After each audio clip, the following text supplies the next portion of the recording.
King Cyrus ambaye anafanana na kiongozi wa DCP Rigathi Gachagua anatarajiwa kukutana na yeye huko Amerika. Hii ni baada ya video yake kuonekana mtandaoni akiwa copyright kama mtu wa mnyoro.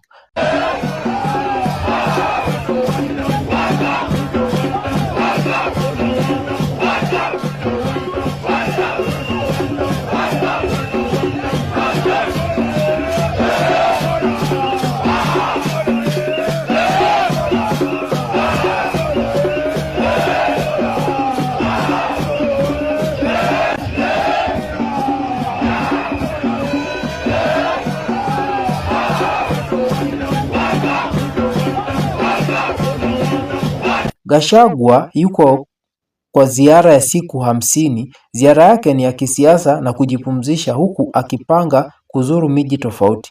Gachagua ameweza kusukuma ajenda ya one term nchini Kenya, sasa yuko mbioni kuipeleka huko Amerika.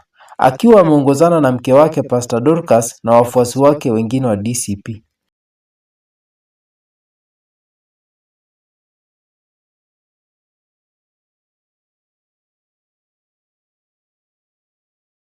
Thank you for watching. Kindly don't forget to subscribe and share.